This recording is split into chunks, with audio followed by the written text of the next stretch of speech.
This is lesson 5, and here we're talking about Richard Branson of Virgin and how you analyse this particular company. And Richard Branson has 360 executives working in his company. So they've created this entrepreneurial culture where everyone is willing to take risks because they have to challenge the status quo. So therefore this is more likely to give them first mover advantage, lower price elasticity of demand.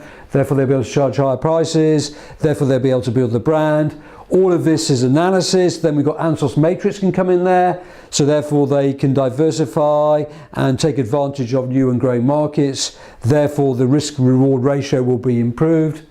In terms of the HRM culture, how they look after their workers, it fulfills many of the criteria of Maslow and Herzberg's as we study later on in the course.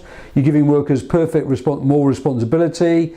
Therefore you've got delegation to the workforce. There's Richard Branson over here, and below him there's 360 executives. You can empower the workforce. If you empower the workforce, then maybe their productivity will go up. If their productivity goes up, then therefore costs will go down. The workers should be theory Y workers because they're recruited on attitude, and if you have a great attitude, then therefore your firm will hopefully succeed.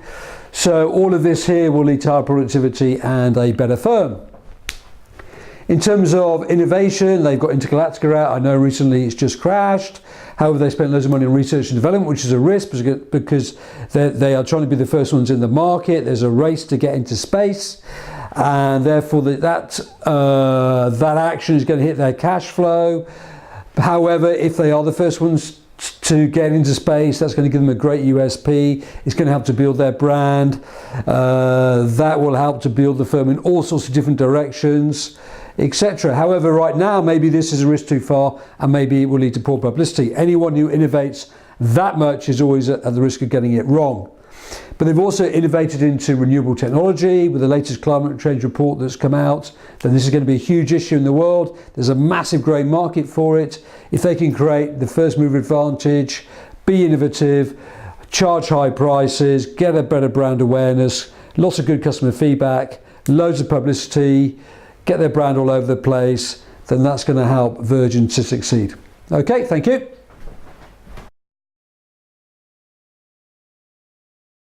Is an innovative culture essential for business success? Well, okay, immediately if you get an essay like this, you've got to think, well, what can make good application? Think of firms where innovation has led to business success. So I'm thinking Apple, I'm thinking Virgin, I'm thinking Nissan, I'm thinking of Toyota, I'm thinking of Zara, I'm thinking of Tesco's. Okay, they've had some failures like Fresh and Easy in America, and like Virgin have had a failure in terms of Virgin Cola.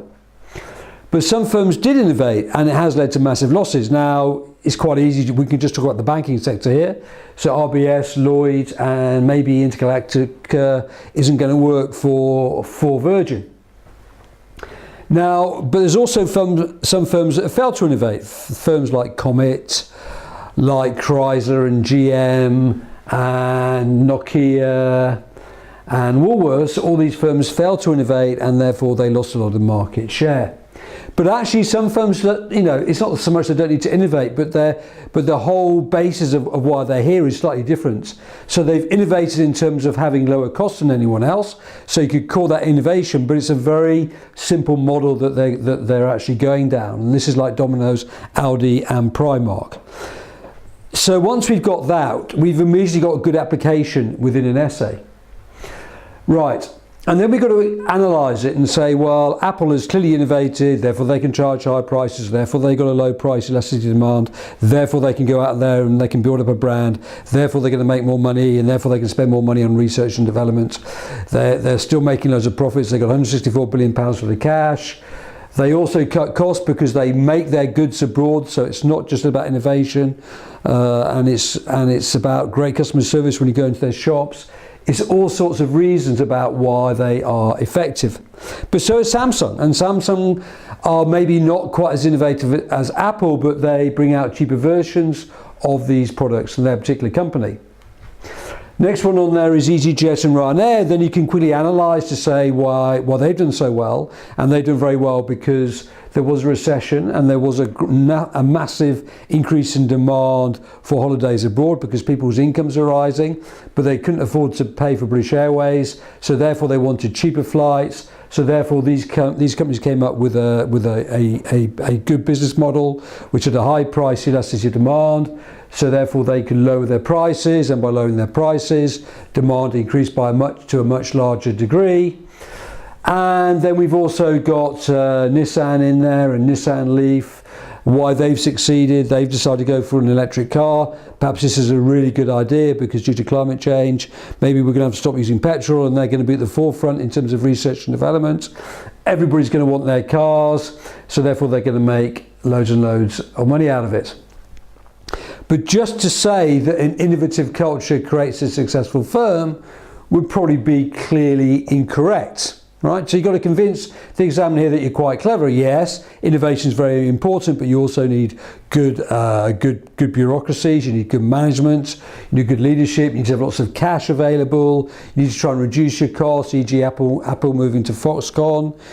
You've got to be wary of the opposition. Maybe someone will come in like Aldi and completely upset the UK supermarket industry just by having cheaper costs. So therefore Tesco's has innovated. It's been very successful in moving into lots of different markets, but then Aldi comes along, and because they've got a much smaller line of groceries, then therefore they're able to offer their goods at a lower price, and they have a high price elasticity of demand.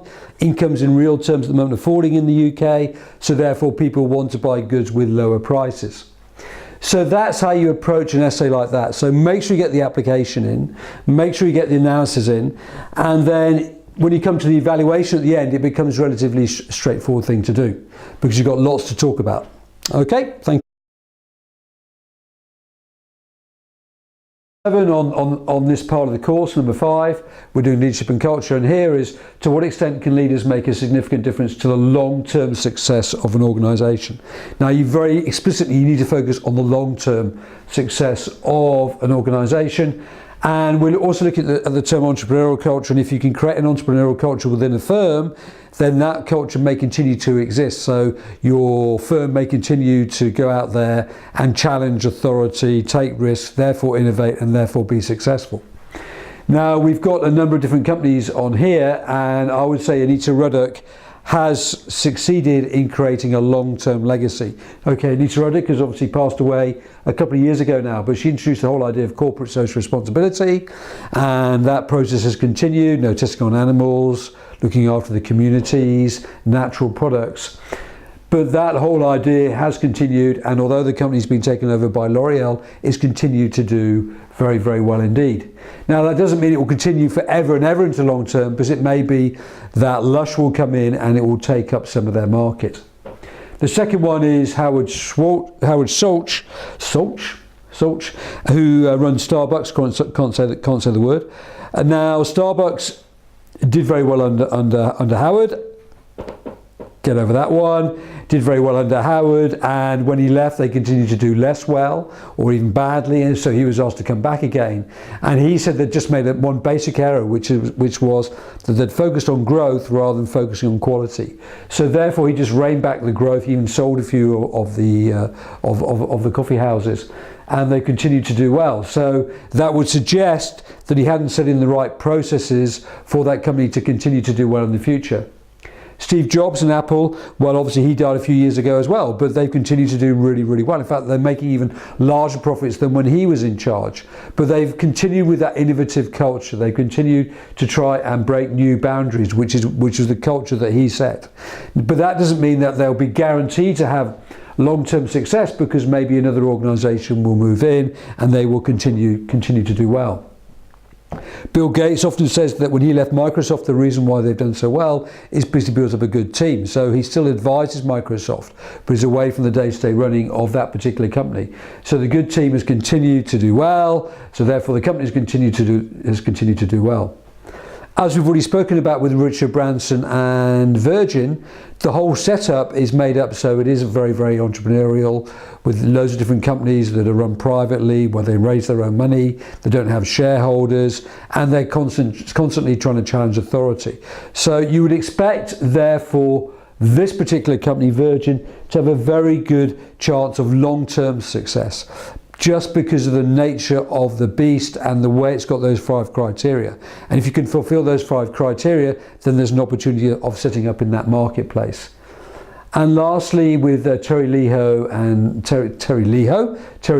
Tesco's, well, nobody would ever have guessed. Warren Buffett, right, I'm having real problems with my words, Warren Buffett, and that's even incorrect. But what he did was he invested loads and loads of money into Tesco's. Now, he is seen as one of the best investors in the world, and he's lost loads of money with them. Because what happened with Tesco's, they had a great product, they were diversifying, most of the things they did worked. Okay, Fresh and Easy didn't work in America, but they were expanding abroad. They had this great big cash cow in the UK.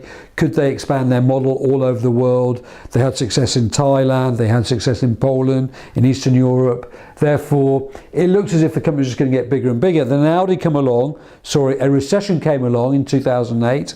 Audi came along with a sort of cost minimization model applied to the supermarket industry, where they had 1,200 lines compared to 25,000 different lines by Tesco's, and they've done really well because consumers want low prices with reasonable quality, and that's exactly what Audi offer. So Terry Leahy at the time, you would have thought, well, Tesco's is just going to go from strength to strength to strength, but that has not happened. So therefore we would argue that, you know, not all leaders will achieve the long-term success. A lot will depend upon have they got a good team around them? Have they been democratic towards the end of their time? Have they created a culture of innovation within their firm so that they will continue? So they're not just relying on, say, Steve Jobs, who is no longer with us.